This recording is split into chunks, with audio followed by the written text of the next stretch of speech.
Assalamualaikum warahmatullahi wabarakatuh. Nama saya Fidyarian Niko Bandaha. Saya mahasiswi dari IAIN Sultan Amir Gorontalo, jurusan Pendidikan Agama Islam kelas 1D. Baiklah, saya akan memaparkan materi tentang aksiologi dalam filsafat ilmu. Aksiologi berasal dari bahasa Yunani axion yang berarti nilai dan logos yang berarti teori, yang berarti teori tentang nilai. Nilai yang dimaksud adalah suatu yang dimiliki manusia untuk melakukan berbagai pertimbangan tentang apa yang dinilai. Aksiologi merupakan cabang ilmu filsafat yang mempertanyakan bagaimana manusia menggunakan ilmunya.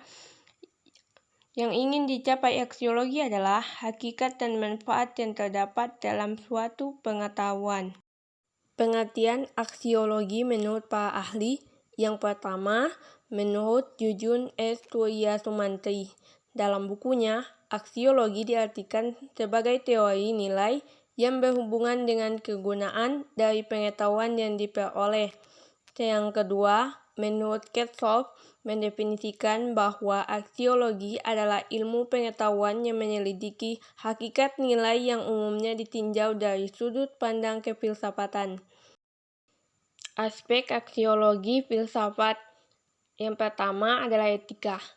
Etika adalah salah satu cabang ilmu filsafat yang membahas moralitas nilai baik serta buruk. Etika tersebut biasanya didefinisikan sebagai nilai-nilai atau norma-norma yang menjadi pegangan manusia juga masyarakat yang mengatur tingkah lakunya.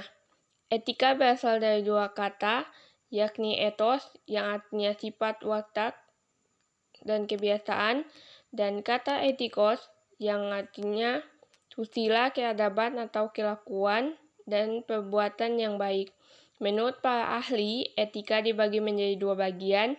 Yang pertama, etika deskriptif merupakan cara melukiskan tingkah laku moral, misalnya adat kebiasaan, anggapan mengenai baik dan buruk, tindakan yang diperbolehkan atau tidak. Etika deskriptif ini mempelajari moralitas yang terdapat pada individu dan kebudayaan. Oleh sebab itu, etika deskriptif ini tidak memberikan penilaian apapun. Ia hanya menyampaikan atau memaparkan dan lebih bersifat netral. Yang kedua, etika normatif. Etika normatif ini mendasarkan pendiriannya atas norma. Ia dapat mempersoalkan norma yang diterima seseorang atau juga masyarakat itu dengan secara lebih kritis dan dapat mempersoalkan apakah norma itu benar atau tidak. Etika normatif memiliki arti sistem-sistem yang dimaksudkan untuk dapat memberikan petunjuk atau penuntun dalam mengambil suatu keputusan yang menyangkut baik atau buruk. Aspek aksiologi filsafat yang kedua adalah estetika.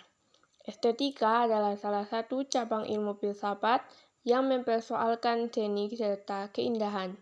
Istilah estetika berasal dari bahasa Yunani, yaitu estesis, yang berarti pemahaman intelektual atau pengalaman spiritual. Estetika memberikan perhatian pada sifat keindahan, seni, rasa, selera, kreasi, serta apresiasi mengenai suatu keindahan. Estetika dibagi dalam dua bagian, yakni estetika deskriptif menguraikan serta melukiskan fenomena-fenomena pengalaman keindahan, dan estetika normatif yaitu mempersoalkan serta menyelidiki hakikat, dasar, dan ukuran pengalaman keindahan. Manfaat mempelajari aksiologi. Aksiologi memberikan manfaat untuk mengantisipasi perkembangan kehidupan manusia yang negatif sehingga ilmu pengetahuan dan teknologi tetap berjalan pada alur kemanusiaan. Oleh karena itu, aksiologi memiliki daya kerja, yaitu 1.